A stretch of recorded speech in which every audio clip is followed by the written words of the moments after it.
오늘은 십과 세상을 향한 증인의 답변, 같은 말을 거의 성경 공부 서두에 반복하는 것은 이 공부를 하는 이유입니다. 저는 교회에서 자랐기 때문에 성경 공부를 참 많이 일명 뗐습니다. 또 대학 다닐 때는 CCC라고 하는 선교단체에 또 몸을 담았었고, 또 성경 공부를 퍼즐 맞추듯이 하는 것을 또 성경적 혹은 지적 유희여 생각을 하고 있었는지 꽤 즐겼습니다. 제가 이렇게 좀 폄하하는 말은 제게 별 영향을 안 주었기 때문입니다.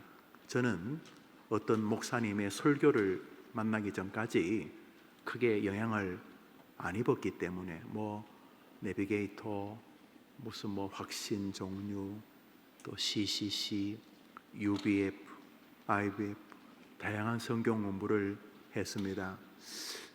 좋게 적게 잡아도 수백 권의 성경 공부를 했고 가르쳤을 것입니다. 청년부 대학 시절에 리더, 헬퍼 그런 소리 하면서 했으니까 저는 그 공부가 부족하다고 생각하지 않습니다. 그런데 제게 큰 영향을 주지는 못했다는 거죠. 그건 저의 실수고 저의 한계입니다만은 제가 성경을 정확히 몰랐던 것입니다. 그러다가 제가 어떤 분의 설교를 듣는 동안 말씀이 어떻게 우리의 심령 안에서 작동하는지를 알게 되고, 그 이후로부터 저는 목회가 설교 중심적이 되어야 한다는 생각을 갖게 되었고, 목회를 하기 전에도 목회를 한 이후에도 여러분이 우리 교회에 와보시면 알겠지만은 저는 다 이렇게 응원합니다. 죄 짓는 거 아니라면 할 수 있으면 해보라고 하는 목사입니다만은 제가 설교를 통해서 제 인생에 가장 큰 변화가 왔기 때문에 거기에 대한 빚진 심정이 있습니다.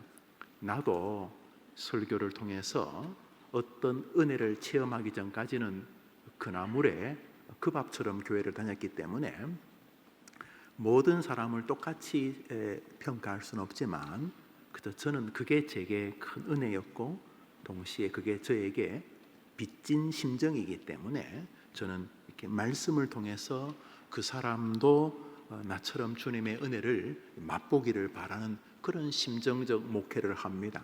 다른 걸 안 하는 건 아니에요. 보면 다 하잖아요. 하도 마음의 중심은 거기에 있습니다. 그리고 나서 이제 성경 공부를 하면서 제가 가지고 있는 성경 공부의 기준은 그 공부를 떼느냐가 아니라 그걸 왜 하느냐에 이제 제 마음에 중심이 있게 되었습니다. 그래서 그것을 잘 답을 찾는 게 중요한 게 아니라 도도하게 흐르고 있는 그 성경 혹은 성경 공부의 중심이 제일 중요한 것이죠. 오늘 우리가 30과 중에 10과 3분의 1을 하고 있는데, 예수와 나 이게 제목이고 소제목은 증인들의 고백 이렇게 되어져 있습니다. 앞에 시대의 유행을 따라 앞에 살을 붙이는 것이 재미나게 해서 담임 목사와 함께하는 인생 성경 공부, 이렇게 이것은 호크, 미끼입니다. 미끼, 낚싯바늘, 호객행위고 예수와 나가 이제 주제인데, 첫째, 가르치려고 배우는 것은 최악이 되는 것이죠. 좋게 말하면 딜리버리는 하지만 아무것도 남는 게 없어요. 우체부 아저씨께서 편지를 우체국에서 받아서 개인에게 배달하는 건 고맙기는 하지만 자기에게 아무것도 남지 않는 것처럼, 우리가 남을 가르치려고 성경 공부를 하거나 설교하려고 막 성경을 뒤적거리는 목사를 마틴 로이드 존스 목사님은 창기라고 불렀어요. 창기. 그러니까 자기에게 오신 말씀을 전하는 게 목사인데 자기에게 오지도 않았는데 계속 이렇게 설교는 해야 되니까 이렇게 성경을 뒤적거리는 사람을 악하다 이렇게 말한 거죠. 그러니까 성경 공부는 그것을 뗀다 그러죠. 책거리 하듯이 떼려는 게 목적이 있는 것도 아니고, 또 누구에게 가르치려고 하는 것도 목적이 있지 않습니다. 성경 공부의 가장 큰 핵심은 이 성경의 주인공이신 예수님과 내가 매번 만나는데 핵심이 있는 줄 믿습니다. 그러니까 오늘도 비록 지난주 절반하고 이번 주 절반은 오직 시간 때문입니다. 절반 하는데 오늘 핵심은 예수님과 더 썸씽이 벌어져야 돼요. 뭉클하게 주님 고마워요. 주님 오늘 90이 넘은 권사님 집에 신방을 갔더니 권사님이 허리 수술해서 누워 못 일어나시는데 너무 당당해요. 목사님요. 예, 권사님. 내가 요즘 하나님께 대들어요. 뭘 대드는데? 아침에 데려가려면 아침에 데려가시든지, 오후에 데려가시려면 오후에 데려가시든지, 이도저도 아니면 빨리 건강하게 해주시든지. 와, 이거 뭐 하나님하고 거의 친정 오빠하고 이야기하는 분위기. 근데 그 권사님이 얼마나 주님을 사랑하는지 제가 알기 때문에 이렇게 그거 나도 한번 해봐야 되겠다. 네, 그랬어요. 아침에 데려가시든지, 오후에 데려가시든지, 이도저도 아니면 빨리 건강을 주시든지. 90이 넘으신 분이 당당하게 하시는 거지. 중요한 것은 주님과 가까워지는 게 이 성경 공부의 핵심이지, 그렇지 않습니까? 오늘 주님과 좀 더 반발자국 아니면 반의 반발자국이라도 예수님과 더 사랑이 깊어지는 시간 되기를 바랍니다. 예. 우리는 지난주에 예수님이 누구시냐 사람들이 이렇게 물으면 우리는 인생을 바꾸시는 분, 물을 포도주로 바꾸고, 예수님 누구시냐? 사람이야. 예수님 사람이야. 예수님 사람이라고. 사람이야. 왜 사람인데 왜 예수님이 사람이어야 하냐 하면 이렇게 우리는 예수님에 대해서 할 말이 예수님 사람인데 왜 믿어? 그렇지만 예수님은 동시에 하나님이야. 뭔 소리 아니야?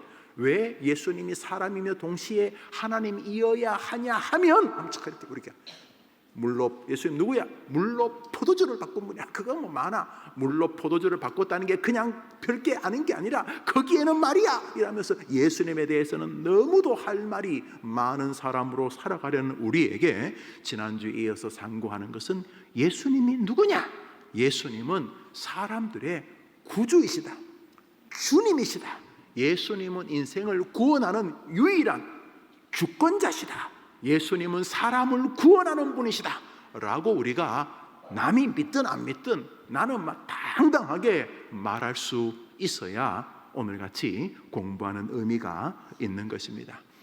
지난주에 이어서 우리가 상고할 것은 예수님의 개인 전도와 좀 관련이 있습니다. 하나는 니고데모라고 하는 이스라엘에서 굉장히 잘난 사람, 공부도 꽤 하고 국회의원이고 박사학위도 있고 또 보니까 돈도 뒤에 예수님 시체에 이렇게 시신에 이렇게 예물을 바치는 거 보니까 돈도 좀 있고 좀인지 많이, 여튼간에 당대 사람들이 다 널리 알려진 말 그대로 율법적인 그리고 또 뛰어난 일명 앞 사람들한테 나 있는 사회 주도층, 지도층 그런 한 사람이 있고, 또 이제 그 사람 만나고 그 3장에 니고데모 만난 예수님 이야기가 있다면 4장에는 기구한 여자, 이 남자 저 남자 사이에서 헤매고 있다가 다 버림받았겠죠. 그래서 지금도 기가 막히게 사는데, 그러니까 사람들이 저게 인간이야 그러면서, 그래서 이 여인은 사람들을 피해서 살아가고 그저 삶 속에서, 대화 속에서 삶이 너무 귀찮고 힘들고 그냥 말 그대로 하루하루 마지 못해서 그냥 팍 죽어버리고 싶은데, 그 신락 같은 쥐꼬리만한 그 어설픈 원시 신앙이 있어가지고 또 자살하면 지옥 갈 것 같고, 그래서 사는 것도 아니고 죽은 것도 아니고 그냥 그렇게 니고데모에 비해서는 완전히 사람들에게 하대 취급을 받을 이 사마리아 여인, 혼혈족한 여인, 그것도 기구한 한 여인을 주님이 만나는데, 한번 따라합시다. 예수님은 니고데모에게도 구주이시고 사마리아 여인에게도 구주이시다. 그리고 나에게도 구주시고 직장생활 때문에 힘들어하는 내 딸의, 내 아들의 변함없는 구주이시다. 믿으시지요?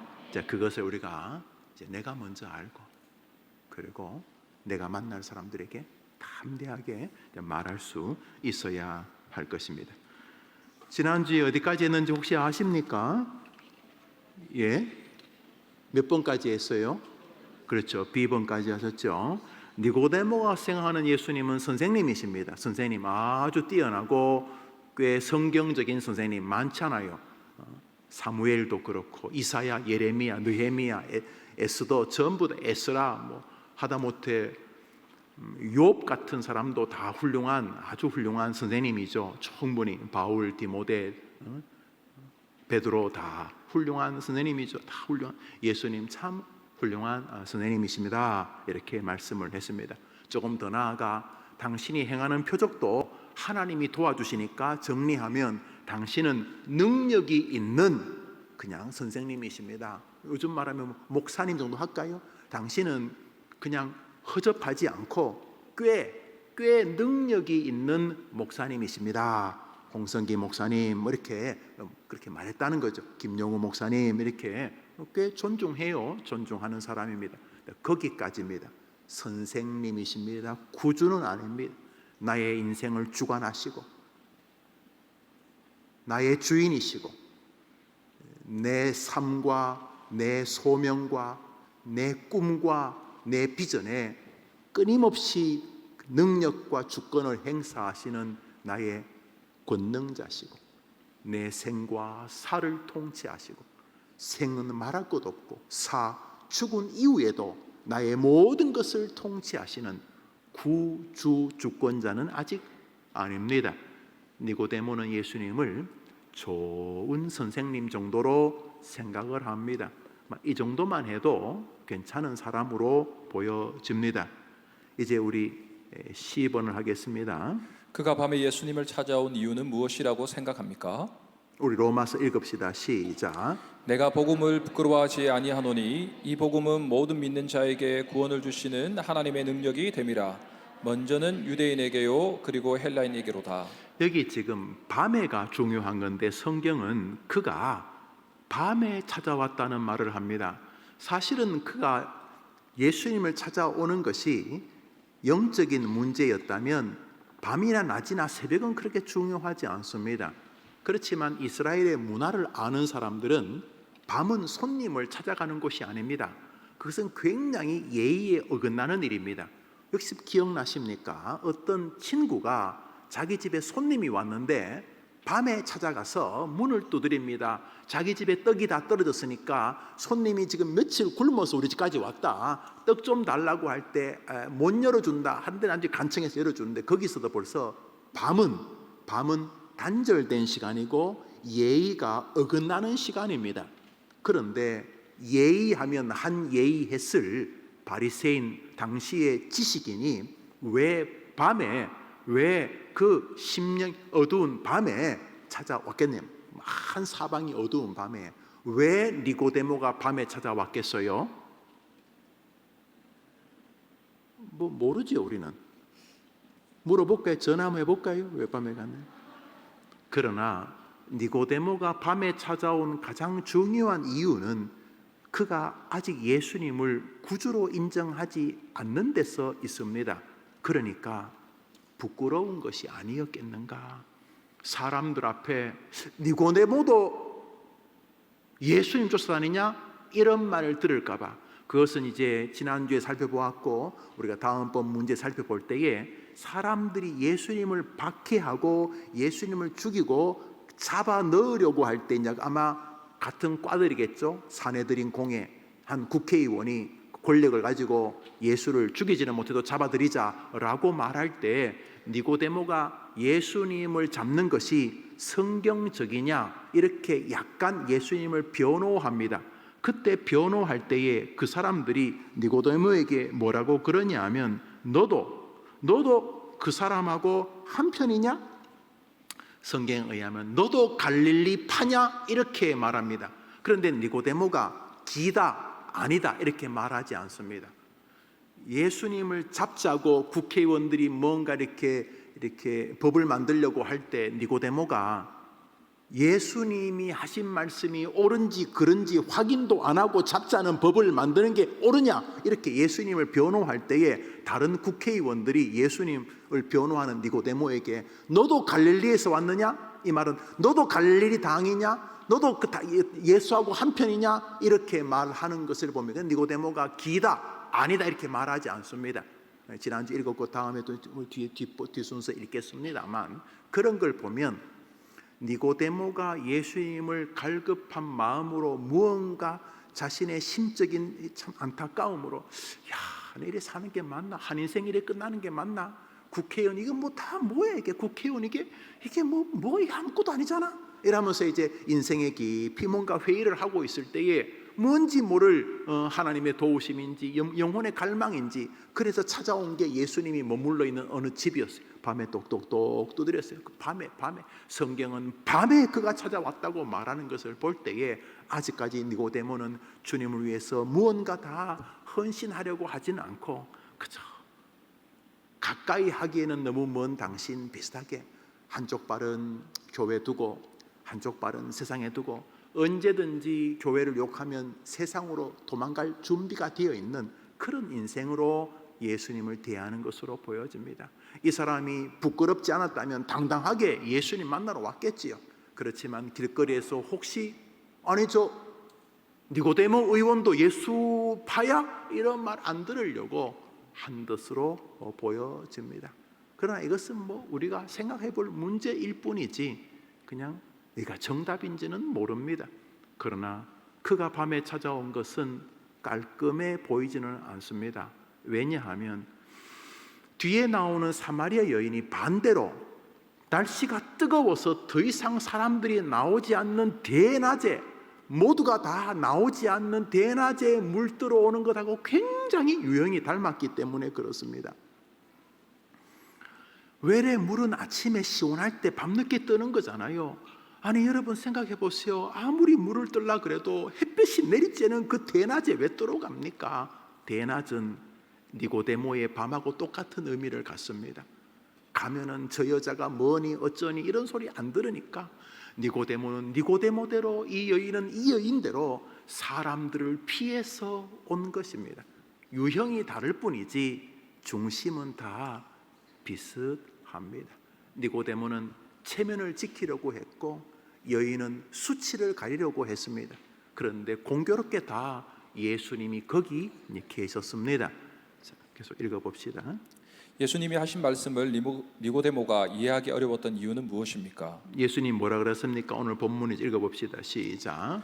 예수께서 대답하여 이르시되 진실로 진실로 내게 이르노니 사람이 거듭나지 아니하면 하나님의 나라를 볼 수 없느니라. 여러분 지난주 읽었죠. 니고데모가 묻습니다. 엄마 뱃속에 다시 born again, regeneration, 영적으로는 conversion 이래 부르죠.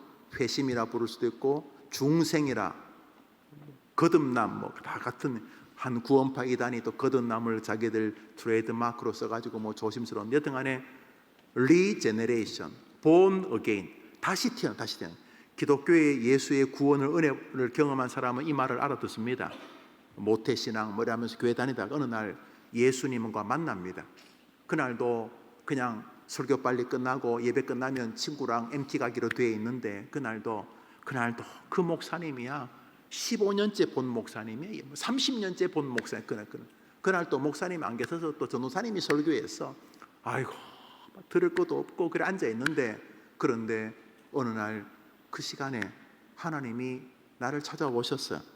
정확히 말하면 예수 그리스도가 내게 찾아와서 내가 너의 유일한 구원자라고 말씀하시는데, 그게 그냥 설교로 들리는 게 아니고 심령에 하나님이 큰 칼 가지고 새기듯이 들려.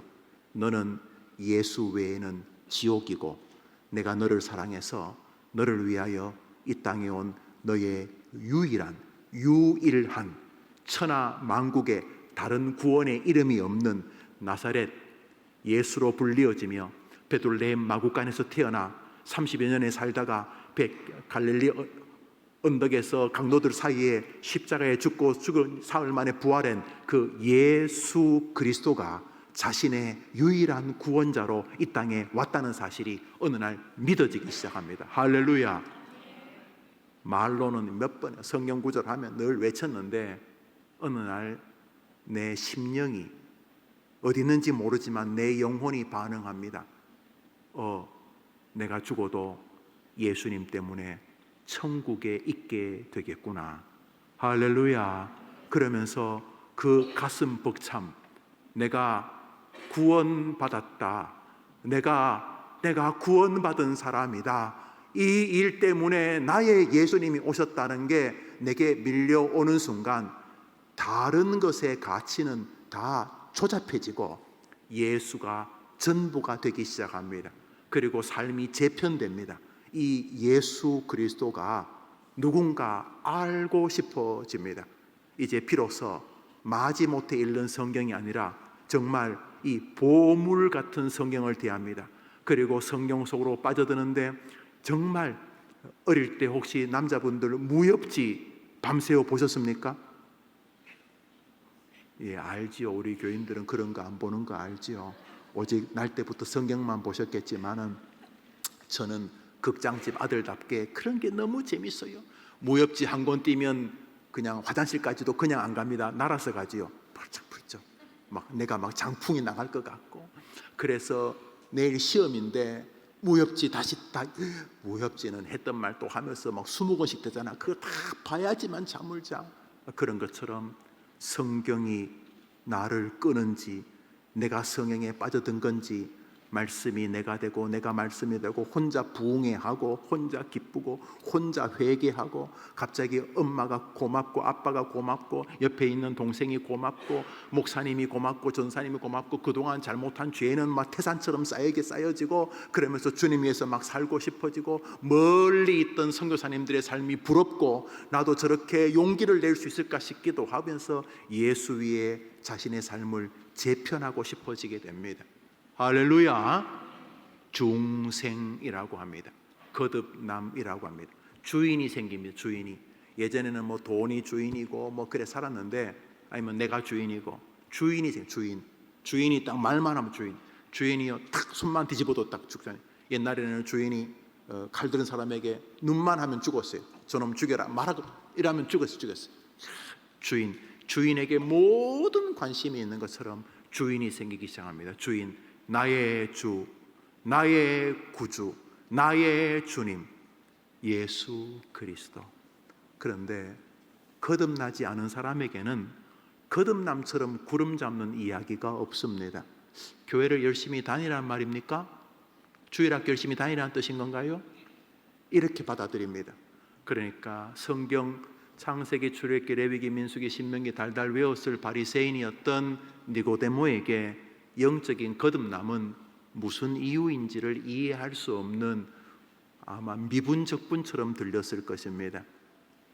니고데모는 아직 거듭난 사람이 아닌 좋은 종교인이었습니다.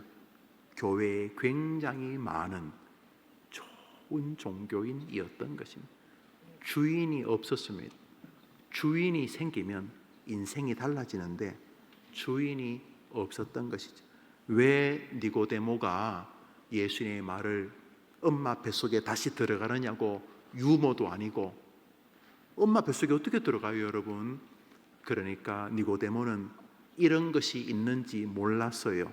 그냥 교회는 다니는 거지 예수님이 구주가 되는 세계가 있는 걸 몰랐던 거예요. 거듭난다. 거듭 태어난다는 거죠. 리제너레이션. born, 태어난다죠. born again. 같은 말이죠. 모두가 다 다시 태어나야 기독교인이죠. 태어나기 전에는 저는 김영우이죠. 태어나기 전에는 저는 대한민국인, 대한민국 사람이죠. 그런데 거듭나면 대한민국 사람이 아니라, 대한민국 사람이 아니라는 게 아니라 거듭나면 우리가 어떤 사람이 되죠? 그리스도인이 되는 거죠. 할렐루야. 우리가 그냥 태어나면 엄마의 아들, 아빠의 아들이 되는 거죠. 그죠? 우리 태어나면 미사 초등학교 망월초등학교인 이 사람이 됩니다. 앞에 붙어요. 망월초등학교 3학년 학생이 되는 거예요. 그런데 거듭나게 되면 어떻게 돼요? 거듭나게 되면 그가 어떻게 돼요? 그리스도인 8살짜리가 되는 거예요. 할렐루야. 거듭난다는 것은 앞에 주인이 달라요. 주인이 대한민국인이 아니라 그리스도인이 되는 거죠. 그리스도가 주인인 사람이 되는 거죠. 할렐루야. 니고데모 아직 거듭나지 않았기 때문에 착한 사람이죠. 그래서 무언가 영적으로 갈급함이 있는 사람이죠. 다음 주에 제가 니고데모에 대한 전설을 잠시 코멘트하고 우리 11가를 하겠습니다. 자, 니고데모는 아직까지는 그랬다. 그러니까 거듭나지 않으니까 영적인 이야기를 백날 해봐야 그치 걔한테 러시아 말로 뭐 말하는 것 같은 거예요. 못 알아듣는 거죠. 영적으로 그렇다. 계속 읽습니다. 예수님과의 대화가 니고데모에게 미친 최초의 영향은 무엇입니까? 무언지는 모르지만 예수님을 아주 귀한 스승으로 알고 그를 변호해 주고 싶어 하게 되었습니다. 우선 여러분들이 예수님에 대해 우호적인 마음을 가지면 첫 번째 증상은 예수님에 대해서 변명 내지는 변호하고 싶어집니다. 예수님에 대해서 니고데모가 예수님의 영향을 받는데 아직까지 정리는 안 되고 윙윙 울리고 있어요. 윙윙. 거듭난다는 게 뭐지? 아예 그냥 뭐 젊은 선생이 개똥철학을 한마디 하는 건가? 그렇게 말하기에는 무언가 새로운 세계가 있는 것 같이 들려요. 거듭난다. 거듭난다. 알듯 말듯 거듭난다. 나는 그래도 꽤 윤리적으로 살아왔는데 거듭난다는 게 뭔 말이지? 뭔 말이지? 저 예수 나를 조롱하는 것 같지는 분명히 않는데 저 예수 이러고 있는데 사람들이 예수 잡자고 하자 그는 예수님을 변호하기 시작합니다. 우리 그 성경 구절은 읽지 않겠습니다. 여러분 A번을 참고하시면은 A번 요한복음 7장 43절부터 쭉 나오는데 50절부터 사람들이 니고데모가 예수님을 변호하는 장면이 나옵니다. 제가 몇 절 읽겠습니다. 50절부터 그 중에 한 사람 곧 전에 예수께 왔던 니고데모가 그들에게 말하되 우리 율법은 사람의 말을 듣고 그 행한 것을 알기 전에 심판하느냐? 그들이 대답하리되 너도 갈릴리에서 왔느냐? 보라 찾아보라 갈릴리에서는 선지자가 나지 못하니라 하였더라. 다 각각 집으로 돌아가고 니고데모가 예수님을 변호하니까 너도 갈릴리파야? 라고는 했는데 니고데모가 워낙 진중한 사람이어서 그랬는지 더 이상은 앞으로 이렇게 뻗어가지 못하고 욕 한마디 하고 에이! 그러고 다 집으로 돌아갔다고 함으로써 니고데모가 예수님에게 예수님을 변호할 성경적 인물이라고까지는 생각한 것으로 보여집니다. 아직까지 구주는 아닙니다. 구주가 아닌 이유는 예수님의 죽음에 장례를 한 것을 볼 때 그는 예수님이 참 훌륭한 선생님이었다까지 생각한 것 같습니다. 예수님의 부활은 아직 모르고 예수님이 참 훌륭한 내가 내 인생에 만났던 몇 안 되는 좋은 목사 중에 한 명이었다. 그래 생각한 것 같이 이제 보여지지요. 니고데모가 예수님에게 일정한 존경심을 표현하고 있다. 여기까지 우리가 지금 상고하고 있습니다. 계속 문제 읽으시죠. 당신에게는 니고데모에게 들려주신 예수님의 요한복음 3장의 말씀이 어떻게 들립니까? 어렵습니까? 여러분들에게는 지금 들려주시는 예수님의 사람이 거듭나지 아니하고는 하나님 나라를 볼 수 없다는 말이 여러분에게는 어떻게 들립니까? 목사님 맞아요. 제가 거듭나기 전까지는 정말 믿음 생활이 힘들었어요. 가기 싫은 교회 왜 저래 가라고 하는지, 또 가면 뭐 목사님, 집사님, 장로님 서로 싸우기도 하고, 왜 교회를 가라고 하는 나 도저히 이해가 안 돼요. 재미도 없고 뭐 설교도 했던 말도 아는 것 같기도 하고, 난 정말 이해가 안 돼요. 이런 분 여기 계실 수도 있고, 제가 거듭나고 나니까 인생이 황홀해졌어요. 예수님 지금도 살아계시기 때문입니다. 이러면서 인생의 기쁨을 만끽하는 분들도 계실 것입니다. 어렵습니까? 아니 쉽습니까? 그렇다면 그 이유는 무엇입니까? 거듭남과 깊은 상관이 있습니다. 이 주제를 오늘 다 말할 수는 없겠지만 여러분에게 기쁨으로 또 깊은 어려움으로 착상된다면 이 문제는 그것으로 의미가 있으리라 생각이 되어집니다. 계속 읽습니다. 사마리아 사람들은 어떤 사람들이며 이스라엘 사람들은 왜 그들을 싫어합니까? 니고데모 건은 여기까지만 하는데 왜냐하면 니고데모와 사마리아 사람을 제가 비교하려는 의도 때문이기도 하고 오늘 본문이 앞 사람에게 완전한 구원을 이룰 수 있는 완벽한 공과가 아닐 것을 제가 인정하기 때문입니다. 그러니까 이 공과는 우리에게 선한 기쁨과 선한 부담을 주는 것으로 충분합니다. 이 가운데서 끝을 보려고 안 하셔도 됩니다. 거듭남이라는 세계가 있다까지로 충분합니다. 왜냐하면 우리 30과까지 갈 것이니까요.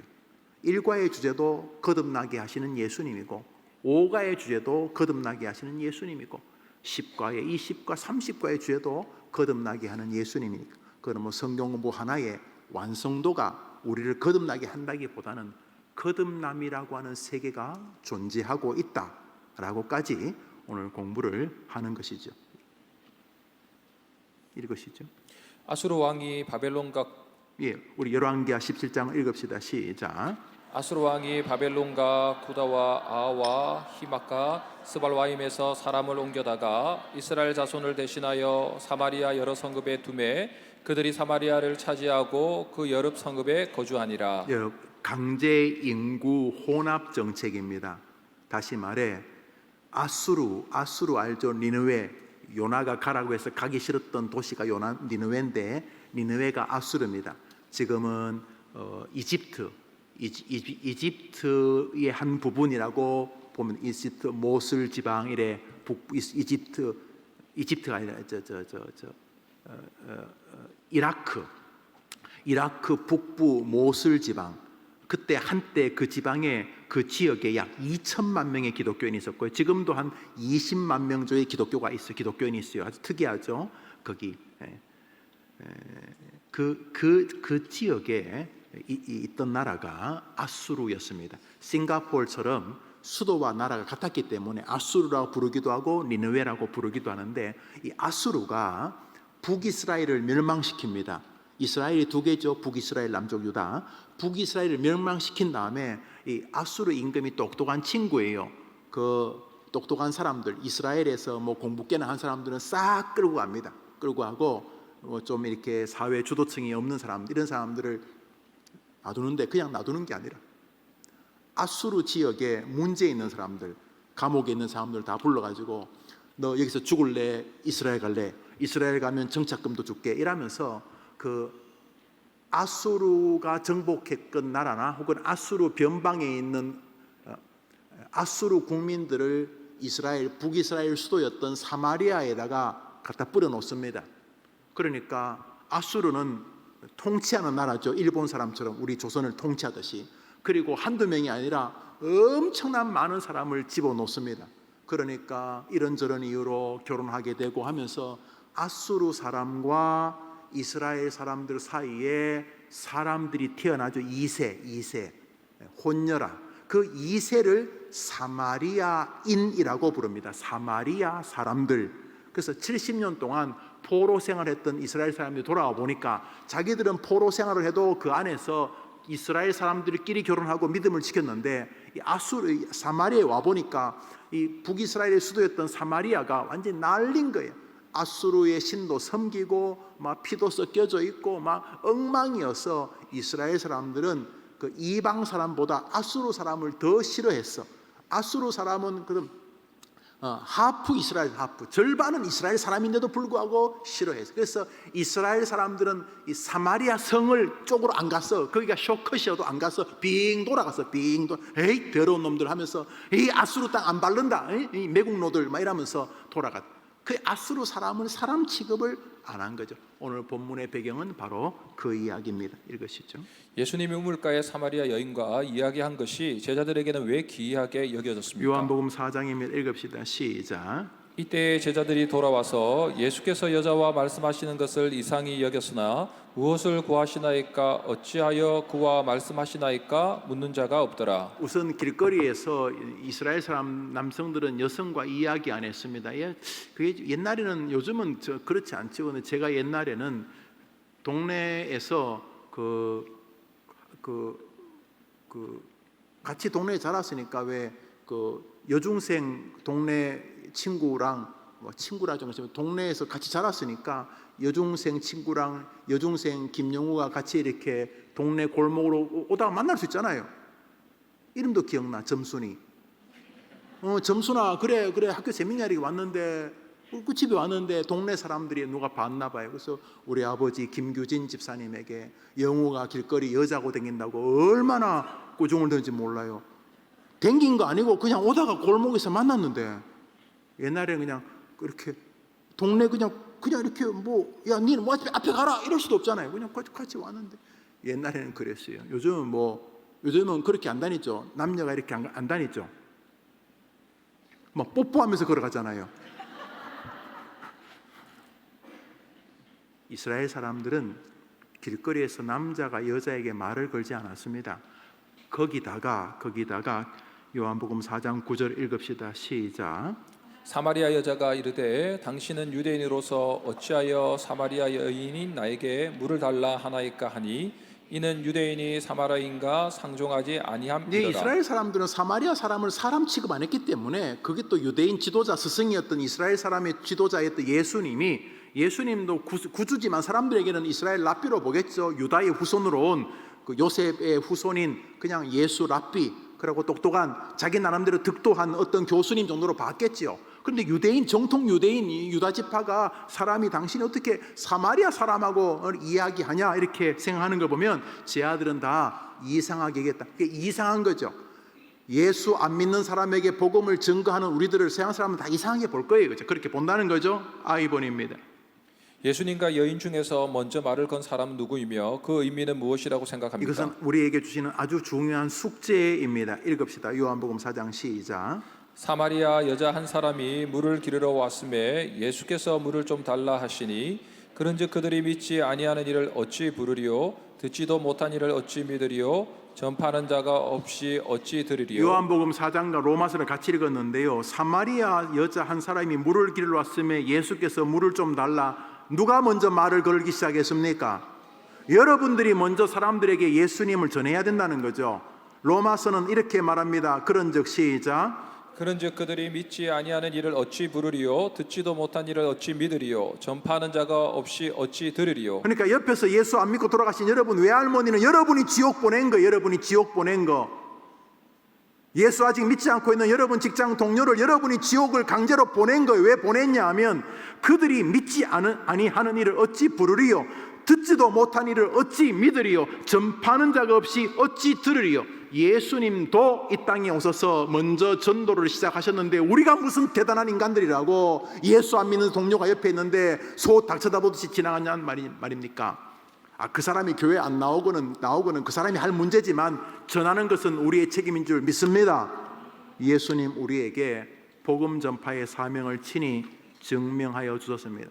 바울은 말합니다. 아니 우리가 전파지도 않은데 그 사람이 어떻게 예수를 믿냐? 그래서 바울은 우리에게 예수님의 명령, 땅끝까지 가서 내 복음의 증인이 되라는 명령을 요청하고 계십니다. 그러나 중요한 것은 예수님 우리와 수준이 다릅니다. 다시 말해 여기서 아주 중요한 모티브가 있습니다. 하나님께서 그 어떤 것이 되었든지 간에 구원의 역사는 하나님이 니고데모의 마음에 예수님을 찾아오려는 마음을 주셨든지 아니면 사마리아 여인에게 예수님 찾아가시든지 모든 것은 하나님의 주권 안에 있다는 사실입니다. 이제 여러분이 하나님의 주권을 가지고 믿는다면 먼저 여러분은 불신자들에 가서 복음을 증거해야 될 예수의 제자라고 믿으시기를 바랍니다. 그래요. 제2번입니다. 여인의 영적인 필요를 채워주기 위해 주님이 사용하신 첫 번째 방법은 무엇입니까? 요한복음 4장입니다. 시작. 사마리아 여자 한 사람이 물을 기르러 왔음에 예수께서 물을 좀 달라 하시니 먼저 그와 대화를 하기 시작했습니다. 대화는 그 여인과 대화하기 쉬운 주제였습니다. 그 여인한테 은행 통장 이야기했으면 지금 우물가에서 은행 통장 가져올 수 있겠습니까? 그 여인하고 앉아가지고 수학, 과학을 이야기하면 말이 되겠습니까? 물은 그녀의 니드와 예수님의 니드가 요구가 서로 만나는 것이었습니다. 우선 복음을 전할 때 그 사람하고 나하고 가장 대화하기 쉬운 주제를 가지고 대화하는 것이 지혜입니다. 아주 어려운 이야기 할 거 없습니다. 자식이 좋은 대화죠. 그 사람도 자식 때문에 피눈물 흘리고 나도 자식 때문에 기도한다면 그게 자식이죠. 괴로움, 아픔 뭐가 있잖아요. 먼저 예수님은 컨택하는, 이 접합하는, 서로 만나는 포인트를 잘 설명해 주셨습니다. 먼저 그녀가 가지고 있는, 그녀가 할 수 있는, 그녀가 최소한 이해할 수 있는 문제를 가지고 그녀 앞에 다가섰습니다. 요한복음 4장 15절입니다. 시작. 여자가 이르되 주여 그런 물을 내게 주사 목마르지도 않고 또 여기 물을 기르러 오지도 않게 하옵소서. 그 여인에게 대화가 진행되는 동안 이 여인이 비아냥거립니다. 아이고 목마르니까 나한테도 달라 그러네 뭐 하면서 비아냥거립니다. 그런데 예수님은 그 여인의 필요에 대해서 진지하게 설명하십니다. 왜냐하면 그녀는 사람 피해서 더운 날 물 들어오는 게 하루 이틀이지 너무 싫었기 때문입니다. 그녀의 깊은 내면적 요청, 내면적 갈등을 예수님은 잘 알고 계셨습니다. 이것은 우리가 전도에 아주 잘 활용할 수 있는 것입니다. 사람을 약점을 잡으라 이런 뜻이 아니라 그 사람이 지금 많이 괴로운 주제가 A인데 A가 아니라 자꾸 내가 하고 싶은 이야기하면 전도가 되겠습니까? 이 사람이 많이 마음이 힘든 상태에서 자신도 마음이 많이 힘들었을 때에 어느 날 교회를 갔더니 말할 수 없는 위로를 주셨다. 이것이 신학적 무슨 쩍쩍거리면서 가르치는 것보다 100만 배 더 은혜가 되는 것입니다. 남편이 혹은 자식이 먼저 죽어서 괴로워하는 사람에게 좋은 이야기 백날 해봐야 헛일이고 임자 힘들지. 나도 5년 전에 우리 애가 먼저 갔어. 대화의 접합점이 딱 맞춰지기 시작합니다. 힘들어하는 사람이 있으면 말하십시오. 먼저 하늘나라 자식을 먼저 보낸 부모님 계시면 부탁하십시오. 김집사, 박권사, 내가 아는 사람이 애가 갑자기 죽어서 너무너무 힘든데 박권사 너무 미안한데 좀 도와줄 수 없어? 박권사 너무너무 힘든 거 내가 봐왔는데 박권사 예수 때문에 이겼잖아. 박권사가 가서 좀 도와주면 안 돼? 그럼 그 박권사님이 가서 그 최권사님이 가서 그 힘들어하는 성도에게, 그 힘들어하는 불신자에게 많이 힘드시죠. 그 앞집에 사시는 저 김권사하고 저하고 친구입니다. 제가 말을 듣고 너무너무 가슴이 아프고 힘들어하실 것이 눈에 선해서 잠시 왔는데요.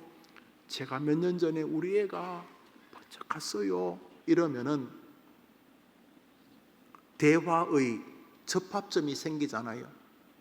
엉뚱한 이야기 안 하고 물 때문에 힘들어 죽겠는데 이 사마리아 여자도 예수님이 물 가지고 대화하면서 그녀의 내면의 세계로 들어가고 계시는 거죠. 여기 우린 예수님이 아니니까 우린 기도 많이 하고 우린 지혜가 많이 필요하겠죠. 요한복음 4장 16절 17절입니다. 시작. 이르시되 가서 내 남편을 불러오라. 여자가 대답하여 이르되 나는 남편이 없나이다. 예수께서 이르시되 내가 남편이 없다 하는 말이 옳도다. 예수님은 그녀의 깊은 영적인 내면을 삶에서 도출해내셨습니다. 우리가 이런 능력이 있는 사람을 거의 보기는 어렵지만 예수님은 우리의 일상의 삶을 예민하게 보고 계시는구나 알게 됩니다. 우리가 누군가를 전도하려면 그의 삶을 좀 내밀하고 진지하게 이렇게 진심으로 바라보려는 마음이 필요하리라 생각이 되어집니다. 이것은 다 지나가는 우리 예수님이 구주라는 것 안에서 지나가는 곁물음들이 됩니다. K번 읽습니다. 예수님은 어떤 방법으로 그녀를 전도자로 만들었습니까? 한번 따라합시다. 육신의 필요에서 마음과 영적인 필요로 나아감. 그러니까 여러분 곧바로 천국 지옥에 관심도 없는 사람에게 천국 지옥 이야기가 되겠습니까? 예수님은 그녀의 일상의 삶, 그녀의 일상의 삶을 먹고 사는 겁니다. 물을 있어야 될 것 아닙니까? 먹고 사는 문제에서부터 그 내면의 깊은 세계, 이렇게 사는 게 무엇인 즐거움이겠는가? 그 삶의 가치로움. 결국 그녀는 사마리아 최초의 전도자가 됩니다. 물동이를 버려두고 그 벅찬 감격을 가지고 사마리아 사람들에게 갖고 여보게 내가 메시아를 만났다고 말하는 장면으로 변화됩니다. 외경에는 이 여인의 이름도 기록됩니다만 여튼간에 예수님은 그 사람의 피로에서부터 영적인 세계로 나아가는 단계를 존중하셨다 볼 수 있습니다. 1번입니다. 니고데모와 우물가의 여인과의 만남의 유사성이나 차이점은 무엇입니까? 여러분들이 써보십시오. 우선 유사성은 그들이 갈급해 있는 인생이었다는 거죠. 그 둘만 갈급하지 않아요. 여러분도 갈급하고 여러분 자식도 부모도 형제도 여러분 예수 안 믿는 여러분 앞집의 사람도 갈급합니다. 그 갈급함이 아닌 것처럼 온갖 것으로 포장을 하고 있지만은 모든 인간은 예수님만이 채울 수 있는 빈 공간이 있어요. 어린애도 갈급해요. 어린애도요. 그래서요 교회에서요 저 어린애들도요 진짜 말씀을 듣고 싶어해요. 정말입니다. 중학생에게도요 말씀이 필요하고 대학생에게도요 90, 100살 때 노인에게도요 말씀이 필요합니다. 모든 인간에게는 예수님만이 채울 수 있는 빈 공간이, 거기 마약을 집어넣고 뭐 여자를 집어넣고 뭐 명예를 암만 해봐도 거기 채워지지 않아요. 인간은요 오직 예수님만이 채울 수 있는 빈 공간이 있기 때문에 그들은 영혼이 갈급한 사람들이었어요. 차이점은 뭐 천만 가지도 되겠죠. 부자, 가난한 사람, 잘난 사람, 못난 사람, 남자, 여자, 뭐 여러분들이 제목을 한번 달아보시기를 바라며, 제일 중요한 점은 예수를 만나 인생이 변화된다는 것이 아니겠습니까? 여러분이 그런 전도자 되기를 바랍니다. N번입니다. 니고데모에게는 거듭남으로, 여인에게는 생수로 구원에 관해 이야기하신 예수님의 전도 방법이 여러분에게 주는 도전은 무엇입니까? 어느 쪽이든 예수님이 정답입니다만 전도의 방법은 다양하다. 이것이 핵심입니다. 어느 쪽이든 예수님이 정답이지만 전도의 방법은 다양하다 하는 것입니다. 전도의 방법은 다양하다. 핵심은 모든 사람에게 예수님만이 구주시다, 이것이 되겠죠. 그러나 다른 방법에 대한 이해가 필요합니다. 어떤 분이 그런 좀 알레고리칼한 설명했던데 제가 동의하는 것 중에 하나가 전도법입니다. 베드로를 보면 설교를 하는데요, 한 번 설교하면 3,000명씩 5,000명씩 모였다잖아요. 성경이 야 대단한 사람이요. 뭐 빌리 그레함 같았나 보죠. 한 번 설교하면 3,000명 5,000명씩 모였다잖아요. 그런데 안드레는 3,000명 5,000명씩 모은 기록이 없어요. 그 안드레가 한 것은 예수님을 베드로를 예수님에게 속이, 안드레가 세례 요한의 제자였거든요. 그러니까 자기 형을 예수님에게 소개한 거죠. 그렇게 소개하고 뭐 예수님, 그러다가 예수님이 베드로 물고기 잡는 그들을 부르신 거죠. 그러니까 동생이 늘 형 예수님 한번 만나볼래? 너 요즘 그 요한 그 들복숭이 그 광야 그 이상한 사람 쫓아다니잖아. 아 그분 대단하셔. 나도 뭐 한번 설교 들어봤는데 뭐 설교 잘하더구만. 아 근데 나는 그 사람 복장 이거 마음에 안 들어. 아 그 사람 그 세례 요한 난 마음에 안 들어. 아 소리나 빽빽 지르고 뭐 독사자 시끄러. 아 나 그 마음에 안 들어. 그런데 형 우리 그 스승님 그 세례 요한이 예수님 신발끈도 못 매겠다 그러면서 막 존경하더라고. 예수 누구야? 아 그 갈릴리 그 사람 말이야. 뭐 이러고 있는 동안 예수님이 베드로와 요한을 물고기 잡을 때 부르신 것으로 보입니다. 결국 베드로가 예수님께 오게 된 아주 중요한 계기가 안드레 자기 동생 안드레. 제가 안드레라 그랬죠? 안드레는 막 그물을 던져가지고 뭐 5,000명씩 잡는 것 같진 않아요. 한 명 데려다가 예수님 소개해주고, 또 요거 오병이어 어린아이 도시락 뭐 조그만 인절미 같은 거 조그만 거 한 5개 하고 멸치 2마리 같은 그런 도시락, 그것을 예수님께 가져와 가지고 그 안드레가 예수님 그 어린애가 예수님 드시라고 뭐 하나 가져왔는데 갖고 그 어린애 도시락을 예수님께 드렸는데 그 예수님이 그 축사하시고 그것을 수천 명을 먹이잖아요. 그러니까 베드로는 어린 아이를 예수님께 소개하고 뭐 베드로를 예수님께 소개, 이런 거니까 이 뭐 수천 명씩 예수님께 데려오는 것 같지는 않아요. 그렇죠? 누가 더 위대한가요? 그래도 뭉태기 많은 게 위대한가요? 5천 명? 아니죠. 그러니까 각자가 달란트가 달라요. 어떤 사람은 그렇게 막 그물을 던지는 뭐 수천 명씩 그렇게 할 수도 있고, 어떤 사람은 한 명 예수를 믿게 할 수도 있고, 어느 쪽이든 관계없어요. 각자에게는 각자의 사명이 있으니 여러분이 사람들에게 여러분이 가진 달란트를 가지고 예수님을 잘 전하시기를 바랍니다. N번입니다. 예수님은 결국 그들이 가진 문제의 핵심이 무엇이라고 생각하신 것입니까? 영적인 갈급함입니다. 예수님은 사람들에게 제일 중요한 게 영적인 갈급함, 영적인. 예수님이 세상 사람들에게 필요한 것은 따라합시다. 내가 생수이다. 내가 생수이다. 내가 구원의 길이다. 내가 구원의 길이다. 예수님은 인간들의 영적인 문제에 관심이. 그래서 좋은 교회는요, 사람들의 영적인 데 관심이 있는 교회예요. 사람 영적인 데. 기본적으로 영적인, 아이들이 많이 오는 것도 좋은, 우리 참 고마워요. 아이들이 많이 늘고 있으니 너무 고마운데, 중요한 것은 영적. 저 아이들의 영적인 영적, 저 아이들의 영혼의 감격과 기쁨, 어른들도 마찬가지고, 예수님은 사람을 영적인 존재로 보았고, 영적인 거듭남, 영적인 은혜, 영적인 생수를 주님은 생각하고 계셨던 것이죠. 결국 사람의 문제는 예수를 구주로 만나느냐 만나지 못하느냐에 있다는 것입니다. 5번입니다. 인생의 예외는 없습니다. 모든 사람은 예수님을 구주로 만나야 합니다라는 교리 진술을 이 공과에서 돌출한다면 보태어야 할 것이 무엇이라고 생각합니까? 그 사명을 나에게 맡기셨습니다. 이걸 여러분이 써요. 여러분 정답 그거예요. 예수님이 모든 사람이 만나야 될 구주십니다. 이게 정답이 오늘 성경 주잖아요. 예수님이 구주다, 이것을 주잖아요. 그런데 마지막 질문은 뭐예요? 그걸 너한테 맡겼다, 이 말. 그걸 너한테 맡겼다. 그게 내 지상 명령이다. 그게 네가 아직 안 죽고 살아있는 이유다, 김 목사야. 이 말이 여러분들에게도 똑같아요. 그게 네한테 맡긴 사명이다. 뭐가요? 예수를 만나야 인생은 달라진다. 예수만이 구원자다. 그리고 그걸 네한테 맡겼다. 이게 이제 우리의 답이 되겠습니다. 3번 담고 버리는 물음. 대중전도에 익숙한 주님의 전도 사역 중에서 개인 전도가 자주 드러나는 이유는 무엇이라고 생각합니까? 개인 전도, 대중 전도 차이는 없습니다만 중요한 것은 인격적으로 사람이 예수를 만나게 하는 일에 교회는 힘을 다해야 해요. 그래서 교회가 이렇게 벌써 몇천 명 이렇게 막 되고 하면 조심해야 돼요. 사람이 한 명 소중한 줄 모르고 한 명 빠져도 아무렇지도 않고 막 10명, 100명, 우리 교회는 100명 빠져도 사실 잘 모르잖아요. 100명 이번 주에 누가 왔는지. 그러면 위험한 거예요. 100명이든 1000명이든 10,000명이든 10만 명, 100만 명이 예수를 믿어도, 교회를 다녀도 교회는 한 명 한 명을 소중히 여기는 교회가 돼야 되는 거예요. B번입니다. 사람들에 대한 편견과 선입견이 복음 전파에 왜 방해가 되며 주님이 주시는 교훈은 무엇입니까? 잘났다고 예수를 안 믿게 되고 니고데모처럼 밤에 얼굴 피하려고 오기도 하고, 또 자기가 자격지심이 있어서 스스로 또 예수를 안 믿게 되고, 또 반대로 제자들 예수님 저 사마리아 저 개 같은 여자하고 왜 저러시나 이러면서 우리가 잘못된 가치관을 가지고 있어가지고 전도가 안 되는 거예요. 여러분 지난주에도 어떤 성도님 오셨는데 사람들이 자기한테 교회 가자고 안 했다는 거예요. 교회 가자고.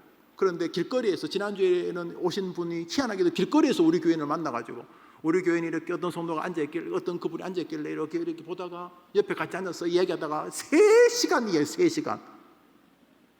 그리고 한 번 더 만나고 3번째 우리 교회에서 등록을 했어요. 우리 교회. 진짜예요. 뻥이라고 하지. 진짜. 또 한 분은 길에서 누굴 만나고, 길에서 우리 교회를 만나가지고 이렇게 예수 믿으세요. 어느 교회, 해림교회. 안 그래도 가고 싶었는데 그렇게 왔어요.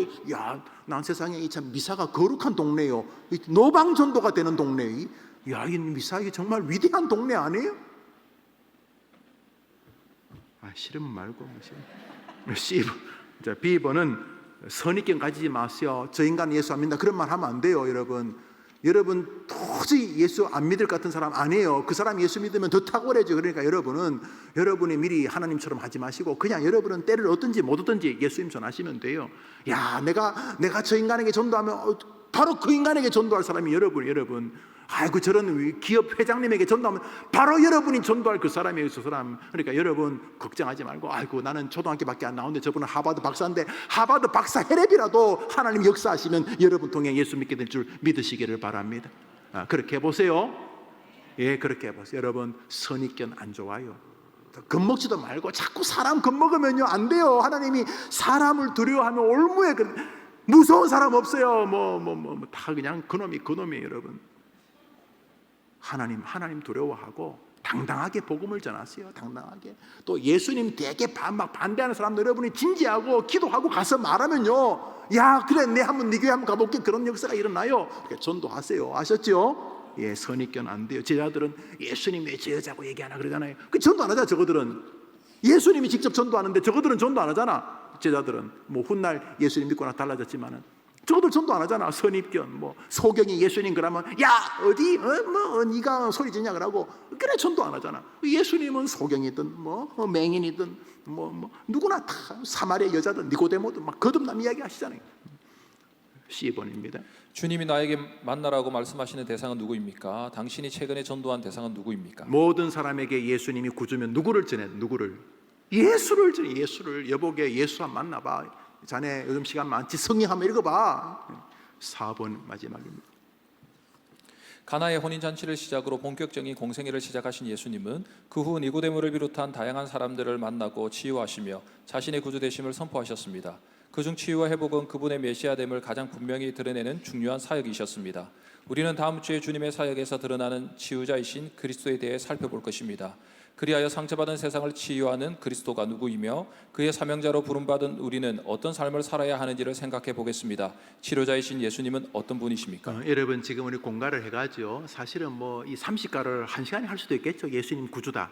근데 그러기에는 우리의 지적인 한계 때문에 스펙트럼처럼 확연하게 펼쳐지지 않으면 길을 잃어버리기 때문에 우리가 30가를 지금 하고 있는데 오늘은 예수님이 인간의 구원자라는 것에 대해 상고를 했습니다. 덤으로 그게 예수를 구주로 믿는 나하고 무슨 상관이 있느냐가 오늘 공가의 주제가 되는 거죠. 예수님은 모든 사람에게 구원자다. 모든 사람은 예수를 개인적으로 만나야 한다. 이게 주제라면 두 번째 주제는 그게 예수 믿는 나하고 무슨 상관이 있느냐 그거죠. 전하는 자가 없이 어찌 듣겠느냐 이렇게 말씀하시는 거죠. 여러분에게 구주 되심의 거듭남을 다시 한번 확인하는 시간과 함께 남겨진 사명에 여러분의 귀한 결심이 있게 되기를 주님의 이름으로 축복합니다. 다음 주에는 병에 대해서 예수님의 아주 중요한 사역 중에 하나가 선포하시고 가르치시고 치유하신데 이 선포 퀘리그마라는 게 이제 설교인데 이제 이것은 또 상고하겠고 디다케란 교육 조잔조잔 이렇게 가르치시는 그런 그다음에 힐링 이 치유라고 하는 것인데 뭐 요즘도 뭐 병 낫게 하잖아요. 그런데 예수님의 병 낫게 하심이 무슨 의미가 있는가 신앙적으로 그리고 나한테 그게 무슨 의미가 있고 병든 사람들을 자녀로 요즘 다 병 많잖아요. 몸도 정신도 다 병자라고 해도 과언이 이 병든 사회에 그리스도를 구주로 모신 나의 무슨 사명이 있는가 상고하겠습니다. 한 10분 정도 지체되었습니다. 제가 한번 기도하고 마치고 자유롭게 기도하시고 돌아가시기를 바랍니다. 자비로우신 주님 감사합니다. 우리의 구원자이신 모든 사람의 유일한 구원자이신 니고데모도 우물가 사마리아 여인도 그리고 나도 내 사랑하는 자녀도 그 자녀의 자녀의 자녀들도 반드시 개인적으로 인격적으로 만나야 그래서 반드시 거듭나게 해야 할 예수 그리스도를 구주로 믿게 하여 주신 것을 감사합니다. 하나님 아버지 사람들을 만날 때 야 네가 믿는 예수님이 누구냐 물을 때에 예수님은 나와 너의 구원자라고 당당하게 말할 수 있는 우리들이 되게 해 주시옵시고 예수님이 구원자라는 사실을 왜 내가 배워야 하고 배우고 있는가 왜 배우게 하시는가 다시금 남은 나의 숙제 사람들에게 예수를 만나야 구원의 역사가 일어난다고 하는 이 전파의 사명이 내 남은 이유인 것을 기억하는 은혜의 밤 되게 해 주시옵소서. 한 주 동안 예수와 나 예수의 증인의 삶을 살아가겠다는 다짐과 함께 다음 주에 상고하게 될 치료자 예수님은 어떤 분이신가? 예수님이 병든 것을 치료하신다는 것이 나와 나의 남은 삶에 어떤 의미가 있는가를 상고할 때 은혜 주시기를 예수님 이름으로 기도합니다. 아멘. 하늘에 계신 우리 아버지여 이름이 거룩히 여김을 받으시오며 나라 임하옵시며 뜻이 하늘에서 이룬 것 같이 땅에서도 이루어지이다. 오늘날 우리에게 일용할 양식을 주옵시고 우리가 우리에게 죄 지은 자를 사하여 준 것 같이 우리 죄를 사하여 주옵시고 우리를 시험에 들게 하지 마옵시고 다만 악에서 구하옵소서. 대개 나라와 권세와 영광이 아버지께 영원히 있사옵나이다. 아멘.